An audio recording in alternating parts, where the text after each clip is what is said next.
നമസ്കാരം, ഞാൻ കവിരാജ് അമ്പലപ്പുഴ. എൻ്റെ ഇന്തോനേഷ്യൻ ട്രിപ്പിൻ്റെ മറ്റൊരു എപ്പിസോഡിലേക്ക് എല്ലാവർക്കും സ്വാഗതം. കഴിഞ്ഞ എപ്പിസോഡിൻ്റെ തുടർന്നുള്ള ഭാഗങ്ങൾ നമുക്ക് കാണാം. ഇന്നലെ ഞങ്ങൾ ഇന്തോനേഷ്യൻ ഫുഡൊക്കെയാണ് കഴിച്ചത്. ഇന്നിപ്പം ഇതേപോലെ എടുക്കാൻ കൊണ്ടുപോകുന്നത് ബാലിയുടെ അല്ലെങ്കിൽ ഇന്തോനേഷ്യയുടെ ലോക്കൽ ഫുഡ്, തികച്ചും ലോക്കൽ ഫുഡായിട്ടുള്ള ഒരു ഐറ്റംസിലേക്കാണ് എന്നെ ഇന്ന് കൊണ്ടുപോകുന്നത്. ഞങ്ങളുടെ ബ്രേക്ക്ഫാസ്റ്റിന് വേണ്ടി പോകുന്നത് തയ്യാറായിരുന്നോടെ പറഞ്ഞിരിക്കുകയാണ് ഭാരതി. ഞാനിപ്പോൾ പോകുന്ന ആ സ്ഥലത്തിൻ്റെ പേര് ഞാൻ പറഞ്ഞിരുന്നല്ലോ, മലാമിൽ നമുക്ക് 2 മണിക്ക് ശേഷമാണ് ചെക്ക് ഇൻ ചെയ്യാൻ പറ്റുന്നത്, ഹോട്ടലിൽ ചെക്ക് ഇൻ ചെയ്യാൻ പറ്റുന്നത്. ഒരു നോർമൽ ഡ്രൈവിനാണെങ്കിൽ അവിടെ 3 മണിക്കൂർ കൊണ്ട് എത്തും. ഞാനും ഞങ്ങളുടെ ഗൈഡുമായിട്ട് തീരുമാനിച്ച് നമുക്ക് 3 മണിക്കൂർ എത്തേണ്ട 6 മണിക്കൂർ കൊണ്ട് എത്തിയാൽ മതി. അതിനിടയ്ക്ക് നമുക്ക് കാണാവുന്ന പ്രധാനപ്പെട്ട സാധനങ്ങളെല്ലാം കണ്ട് നമുക്ക് പോവാം. അത് കാരണം തീർത്തി വെച്ച് നമുക്ക് പോകേണ്ട കാര്യമില്ല. വളരെ സാവകാശം നമുക്ക് സ്ഥലങ്ങളൊക്കെ കണ്ട് കവർ ചെയ്ത് പോയാൽ മതി. അദ്ദേഹം തന്നെയാണ് പറയുന്നതും ഓരോരോ സ്പോട്ടുകൾ നമ്മളെ കൊണ്ടുവന്നെത്തിക്കുന്നത് അദ്ദേഹം തന്നെയാണ്. ഒരു ലോക്കൽ റെസ്റ്റോറൻറ്റിൽ കൊണ്ടുവന്നെത്തി ഞങ്ങൾ ലോക്കൽ ഫുഡിന് വേണ്ടി അങ്ങോട്ട് കയറുകയാണ്, ഞങ്ങളുടെ ബ്രേക്ക്ഫാസ്റ്റിന് വേണ്ടി.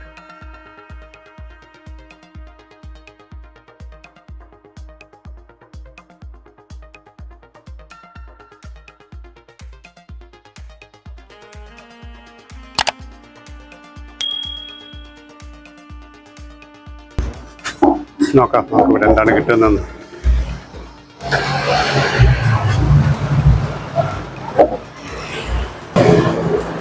ഇതിവിടെ എല്ലാ ടേബിളിലും ഓരോന്ന് കാണും. ചെറിയ ടൈം പാസ് ഭക്ഷണങ്ങൾ ഇവിടെ എത്തുന്നിടം വരെ നമുക്കത് കഴിക്കാൻ വേണ്ടിയുള്ള രീതിയാണ്.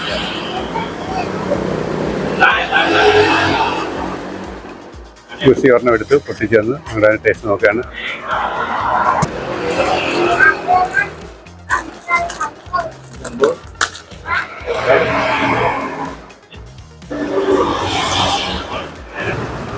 ലോക്കൽ ടൈം 10 മണിയായി ഇവിടെ.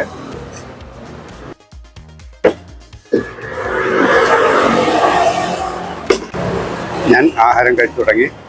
കുറേ കഴിഞ്ഞപ്പോഴാണ് മനസ്സിലാകുന്നത് പലതും ഇവിടുന്ന് കപ്പും കോലും ഒക്കെ എഴുന്നിട്ട് വരുന്നുണ്ട്. എന്താ പറഞ്ഞാൽ അറിയത്തില്ല, കഴിച്ചു നോക്കാൻ. പക്ഷേ നല്ല ടേസ്റ്റ് ഉണ്ട് കേട്ടോ, കുഴപ്പമില്ല. നമുക്ക് ഹെവി ആണെന്ന് മാത്രമേ ഉള്ളൂ. ഇത് നമ്മൾ കഴിച്ചു തീർക്കുമോ എന്നുള്ള ഡൗട്ട് മാത്രമേ ഉള്ളൂ. ചിക്കൻ ഇതിനകത്തുണ്ട്, അതുപോലെ തന്നെ പോർക്കാണെന്ന് എനിക്ക് ഡൗട്ടുണ്ട്. പോർക്കിന് ഭാഗങ്ങളുണ്ട്, വെജിറ്റബിൾസ് ഉണ്ട്, റൈസ്, സൂപ്പ്. ഇതിനകത്ത് സ്പൈസി കൂടുതലുള്ള ഐറ്റംസ് എന്നോട് ആദ്യമേ തന്നെ ഗുസ്തി പറഞ്ഞ് അത് കഴിക്കണ്ട, കാരണം അത് എരിവ് കൂടുതലാണ്. ഇവിടുത്തെ നാട്ടുകാർ എരിവ് അല്പം കൂടുതൽ കഴിക്കുന്നവരാണ്, അതുകൊണ്ട് അത് മാറ്റി വെച്ചേക്കാൻ പറഞ്ഞു. ഏതായാലും ബ്രേക്ക്ഫാസ്റ്റിന് കഴിച്ച് കഴിയട്ടെ. അല്പം മുമ്പ് ഞാൻ കാണിച്ച എൻ്റെ പാത്രം എങ്ങനെ ഉണ്ടായിരുന്നത്, അപ്പോൾ അത് ആ ഫുഡിൻ്റെ ടേസ്റ്റ് നിങ്ങൾക്ക് മനസ്സിലായില്ലേ. കഴിച്ചു, വൃത്തിയായിട്ട് കഴിച്ചു, തൃപ്തിയായിട്ടും കഴിച്ചു. ഇതിൻ്റെ കൂടെ ഉണ്ട് ഗുസ്തിയും ഉണ്ട്. ഗുസ്തിക്ക് തയ്യാറായിട്ട് ഇവിടെ എല്ലാം ഫ്രഷ് ആയിട്ടുള്ളതാണ് ഉണ്ടാക്കുന്നത്. ഇവിടുന്നെല്ലാം തയ്യാറാക്കി വെച്ചിട്ടുണ്ട്. നമ്മുടെ കടയിലൊക്കെ വയ്ക്കുന്നില്ല, അതുപോലെ സാധനങ്ങൾ പറഞ്ഞിട്ടുണ്ട്. നമുക്ക് ആവശ്യ സാധനങ്ങൾ പറയുകയാണെങ്കിൽ അതായിട്ട് മിക്സ് ചെയ്ത് തരും. അതല്ലെങ്കിൽ പൊതുവായിട്ടൊരു എണ്ണമുണ്ട്, താലി, നമ്മുടെ നാട്ടിൽ കിട്ടുന്ന താലി, അതനുസരിച്ച് വേണമെങ്കിൽ അതങ്ങനെ പ്രിപ്പയർ ചെയ്ത് തരും. എല്ലാം ചൂട് ഐറ്റംസാണ് ഇവിടെ ഉള്ളത്. സൂപ്പൊക്കെ ചൂട് ആകെ വറക്കുന്ന രീതിയിലും ഇതിനൊക്കെ ഇട്ടാക്കി വെച്ചിരിക്കുകയാണ്. അങ്ങനെ നമ്മുടെ ഹോട്ടലിൽ നിന്നും നമ്മൾ ആകെ കഴിച്ച ബാക്ക് സ്ഥലത്ത് നിന്ന് നമ്മൾ യാത്ര ചെയ്തിരിക്കുകയാണ്. കൊയ്ത്ത് കഴിഞ്ഞു. ഞങ്ങളുടെ മടക്ക യാത്രയിൽ വഴിമധ്യേ കണ്ട ഒരു സംഗതിയാണ് ഈ കാണുന്നത്. ഇത് കണ്ടപ്പോൾ തന്നെ ഗുസ്തിക്ക് മനസ്സിലായി ഇവിടെ അടുത്ത് എവിടെയോ ഒരു മരണം നടന്നിട്ടുണ്ടെന്നും ആ മരണം മഞ്ചലാണിത്. ശവസംസ്കാരത്തിന് വേണ്ടി മൃതദേഹം ശ്മശാനത്തേക്ക് കൊണ്ടുപോകാൻ വേണ്ടി ഒരുക്കി വെച്ചിരിക്കുന്ന ഒരു മഞ്ചലാണിത്. ഇത് കണ്ടപ്പോൾ തന്നെ ഞങ്ങളുടെ വണ്ടി അവിടെ നിർത്തി. എന്നിട്ട് ഗുസ്തി പറയും, നമുക്ക് ഇതും കൂടെ അറ്റൻഡ് ചെയ്തിട്ട് പോകാം, ഗ്രാമീണമായിട്ട് കൂടുതൽ ബന്ധപ്പെട്ട കാര്യങ്ങൾ നമുക്ക് കൂടുതൽ മനസ്സിലാക്കാം, മരണാനന്തര ചടങ്ങുകൾ എങ്ങനെ ബാലിയിൽ നടത്തുന്നു എന്നുള്ള കാര്യങ്ങൾ നമുക്ക് വിശദമായിട്ടൊന്ന് മനസ്സിലാക്കാം. അതിനുവേണ്ടി ഞങ്ങളവിടെ ഇറങ്ങി. മരണം നടന്ന വീടിനെ ലക്ഷ്യപ്പെട്ട് ഞങ്ങൾ യാത്ര തിരിച്ചു അങ്ങോട്ട് അപ്പുറത്തേക്ക് നടന്ന് നീങ്ങി. സ്വല്പം ഉള്ളിലോട്ട് മാറിയായിരുന്നു ആ വീട്. വഴിമധ്യേ ഞങ്ങൾക്ക് മനസ്സിലായി ഇതൊരു മുത്തശ്ശിയാണ് മരിച്ചിരിക്കുന്നതെന്നും അവരുടെ സംസ്കാരം മരണം നടന്നിട്ട് ഇന്നത്തേക്ക് 3 ദിവസമായെന്നും മറ്റും ഞങ്ങൾ വിവരങ്ങൾ അറിഞ്ഞു. ഇത് അവരുടെ കുടുംബക്ഷേത്രമാണ്. ഈ മരണപ്പെട്ട മുത്തശ്ശിയുടെ കുടുംബക്ഷേത്രമാണ് ഇവിടെ പൂജാതി കർമ്മങ്ങളൊക്കെ നടന്നുകൊണ്ടിരിക്കുകയാണ്. ഇനി സ്വല്പം കൂടെ പോകണം അവരുടെ വീട്ടിലേക്ക്. ഇതാണ് അവരുടെ വീട്. പലരും മരണത്തിന് പങ്കെടുത്തിട്ട് തിരിച്ചു വരുന്നുണ്ട്. ഇതാണ് ആ മരിച്ച മുത്തശ്ശിയുടെ ഡീറ്റെയിൽസ്. അവരുടെ പേരും മറ്റ് കാര്യങ്ങളുമാണ് ഇതിൽ എഴുതിയിരിക്കുന്നത്. മരണം നടന്ന വീട്ടിൽ ഇതുപോലെ അവരുടെ ഡീറ്റെയിൽസ് എഴുതി വയ്ക്കണം എന്നുള്ളത് ഒരു ചടങ്ങ് മാത്രമാണ്. ഉള്ളിലേക്ക് കയറി അവിടുത്തെ ഭാരവാഹികൾ ആരെങ്കിലുമായിട്ട് സംസാരിക്കണം. കാരണം നമുക്ക് വീഡിയോ പകർത്തണമല്ലോ. അവരുടെ അനുവാദം ആദ്യം ആവശ്യമുണ്ട്. അതിനുവേണ്ടി വിളിച്ചതിനോട് പറഞ്ഞ് 1 മിനിറ്റ് വെയിറ്റ് ചെയ്യും. ഞാൻ അതിലെ പ്രധാനിയായിട്ട് സംസാരിച്ചിട്ട് പെർമിഷൻ വാങ്ങിക്കാം. അദ്ദേഹമായിട്ട് സംസാരിച്ച് പെർമിഷൻ വാങ്ങിക്കുന്നതാണ് നമ്മളിപ്പോൾ കാണുന്നത്. നമ്മൾ എന്തിനു വേണ്ടിയാണ് വന്നതെന്നും എന്തിനു വേണ്ടി ചിത്രീകരിക്കുന്നതെന്നും മറ്റുള്ള കാര്യങ്ങൾ വിശദീകരിച്ചു. അവർക്ക് സന്തോഷമേ ഉണ്ടായിരുന്നുള്ളൂ. അവർക്ക് പെർമിഷൻ കിട്ടുകയും ചെയ്തു. ഹുസൈനോട് പറഞ്ഞ് പെർമിഷൻ കിട്ടി, ഇനി എടുക്കാം. ഞാൻ അത് ചിത്രീകരിക്കാൻ തുടങ്ങി. ഈ കാണുന്ന ആ സ്റ്റേജ് പോലെ കാണുന്ന സംഭവം ഞാൻ മുൻപുള്ള എപ്പിസോഡിലും പറഞ്ഞിരുന്നു. കൂട്ടുകുടുംബമായിട്ട് താമസിക്കുന്ന ബാലിയിൽ ചിലപ്പോൾ എത്ര മക്കളുണ്ടെങ്കിലും അവർക്ക് എല്ലാവർക്കും ആ കോമ്പൗണ്ടിനകത്ത് ഒരു വീട് കാണും. അതുമാത്രമല്ല, പൊതുവായിട്ട് ഒരു സ്റ്റേജ് പോലെ ഒരു സംഭവം കാണും. അവിടെ ആയിരിക്കും വിവാഹം, മരണാനന്തര കർമ്മങ്ങൾ, ഇങ്ങനെ ആ കുടുംബത്തിൽ പ്രധാനപ്പെട്ട സംഭവങ്ങൾ എന്ത് നടന്നാലും അതിന് പൊതുവായിട്ട് ഉപയോഗിക്കുന്ന ഒരു സ്റ്റേജാണ് അത്. അവിടെയാണ് ആ ശവസംസ്കാരത്തിൻ്റെ കർമ്മങ്ങളൊക്കെ കൂടുതലായിട്ട് നടന്നുകൊണ്ടിരിക്കുന്നത്. സംസ്കാരമൊന്നും ഇവിടെ അല്ല, അത് ശ്മശാനത്തേക്ക് കൊണ്ടുപോകും. ഇപ്പോൾ വീട്ടിൽ നടക്കുന്ന സംഭവങ്ങളൊക്കെയാണ്, പ്രാർത്ഥനയും കാര്യങ്ങളൊക്കെയാണ് നടക്കുന്നത്. ഒരു ഭാഗത്ത് വാദ്യമേളങ്ങൾ നടക്കുന്നുണ്ട്. അത് ഞാൻ സൈലൻ്റായിട്ട് വെച്ചിരിക്കുകയാണ്. കാരണം ഇവിടെ മരണ വീടല്ല, അപ്പോൾ കൂടുതൽ നമ്മൾ ശ്രദ്ധിക്കുന്നതും അവർക്ക് ബുദ്ധിമുട്ടുണ്ടാകാതിരിക്കത്തക്ക രീതിയിൽ ഞാൻ വളരെ ശ്രദ്ധിക്കുന്നുണ്ടായിരുന്നു. ഈ കാണുന്ന സ്റ്റേജിൻ്റെ ഒരു ഭാഗത്തായിട്ടാണ് ഈ മുത്തശ്ശിയുടെ മൃതദേഹം സൂക്ഷിച്ചിരിക്കുന്നത്. നമുക്ക് അങ്ങോട്ട് പോകാം, അതെടുക്കുകയും ചെയ്യാം, അത് ചിത്രീകരിക്കുകയും ചെയ്യാം. സാധാരണ ബാലിയിൽ മരണങ്ങൾ നടന്നു കഴിഞ്ഞാൽ ഏകദേശം 2-3 ദിവസം വയ്ക്കും. പാവപ്പെട്ടവരൊക്കെ ആണെങ്കിൽ പോലും അതാണ് മൃതദേഹം വെച്ചിരിക്കുന്ന കരം.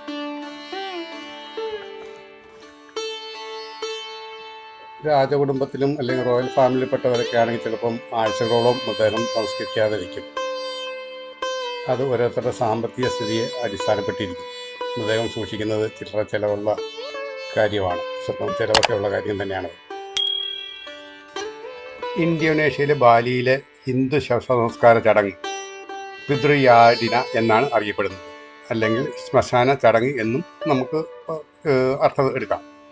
മരിച്ച വ്യക്തിയുടെ ആത്മാവിനെ മോചിപ്പിക്കാൻ ഒരു എൻഗാബൻ നടത്തപ്പെടുന്നു. എൻഗാബൻ എന്നാണ് ഈ സംസ്കാര ചടങ്ങിൻ്റെ പേര് ബാലി ഭാഷയിൽ.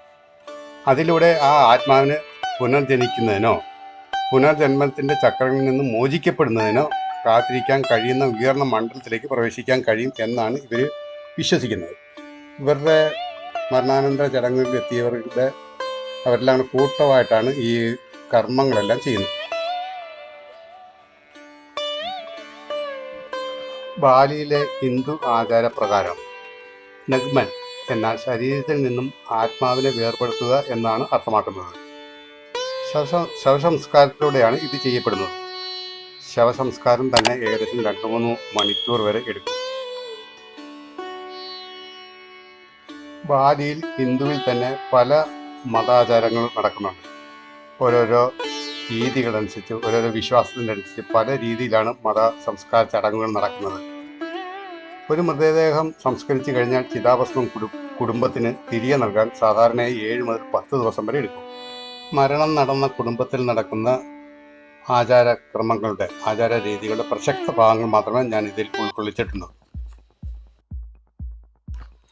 ബാലിയിൽ ഒരു ഇടത്തരം ഹിന്ദു കുടുംബത്തിൽ നടന്ന മരണാനന്തര ചടങ്ങുകൾ അവരുടെ വീട്ടിൽ വെച്ച് നടത്തിയ ചില കർമ്മങ്ങൾ മാത്രമാണ് ഞാനിപ്പോൾ നമ്മൾ ചിത്രീകരിച്ചതും കണ്ടതും. എൻ്റെ യാത്രയുടെ ആരംഭത്തിൽ തന്നെ ഞാൻ നമ്മുടെ ഗൈഡിനോട് പറഞ്ഞിട്ടുണ്ടായിരുന്നു, എനിക്കിതുപോലുള്ള ഗ്രാമീണ കാര്യങ്ങൾ, ഗ്രാമീണ ജനങ്ങളുടെ ജീവിത രീതികൾ, അതായത് വിവാഹം, മരണം, ഇതുപോലെ പല കാര്യങ്ങളും സന്ദർഭം കിട്ടുകയാണെങ്കിൽ എനിക്ക് ചിത്രീകരിക്കാനുള്ള സൗകര്യം ഉണ്ടാക്കി തരണമെന്ന് പറഞ്ഞിരുന്നു.